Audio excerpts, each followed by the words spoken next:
लालच, धोखा और नफरत का ऐसा खेल जहां अपने ही अपने नहीं रहे। क्या आसिया की चाल अब उसके गले का फंदा बनने वाली है? जी हाँ नाजरीन, ये कहानी है धोखे, लालच और अंजाम की, जहां हर किरदार अपना असल चेहरा दिखाने वाला है। जिस घर में आसिया और बतूल जैसी बेवकूफ किस्म की औरतें हों, तो आप खुद ही सोचें, धोखा देने वालों के लिए रास्ते खुद ही बन जाते हैं।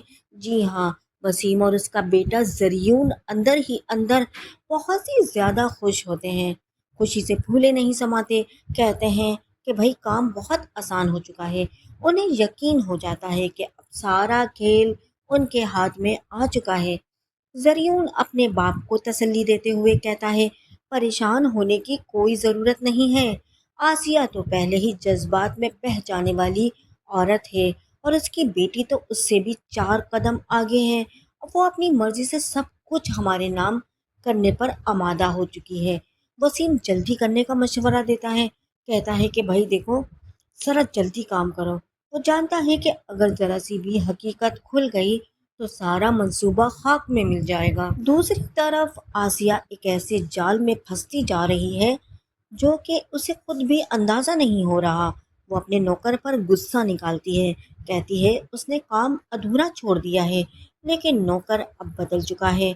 वो सीधा उसे ब्लैकमेल करना शुरू कर देता है। वो कहता है अब खेल इसके अपने हाथ में है। अगर उसे पैसे ना मिले तो वो सचमुच सबके सामने सच ले आएगा। ये सुनकर आसिया के होश उड़ जाते हैं। वो समझ जाती है कि अपनी बेटी के लिए बनाई गई साजिश अब उसके अपने गले का फंदा बन रही है। उसे हर तरफ खतरा ही खतरा नजर आने लगता है। खास तौर पर उस बात के अगर राज खुल गया तो अंजाम सीधा जेल होगा। लेकिन कहानी में असल मोड़ तब आता है जब वसीम चुपके से ये सारी गुफ्तगू सुन लेता है। वो कमरे में आकर तंजिया अंदाज में तालियां बजाता है और आसिया को उसके असल चेहरे का एहसास दिलाता है।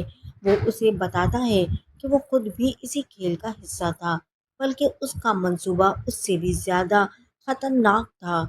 उसके मुताबिक वो लोग राह को अपने जाल में फंसाकर उससे सब कुछ हासिल करने के बाद उसे छोड़ देने का इरादा रखते थे।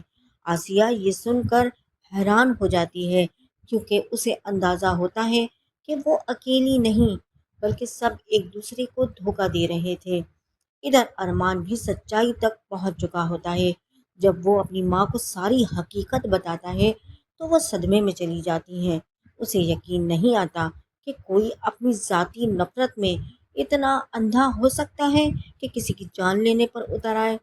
आखिर में अरमान एक अहम बात कहता है कि गलती करने वालों को सज़ा तो ज़रूर मिलेगी, लेकिन जो नुकसान हो चुका है, क्या वो कभी वापस आ सकता है?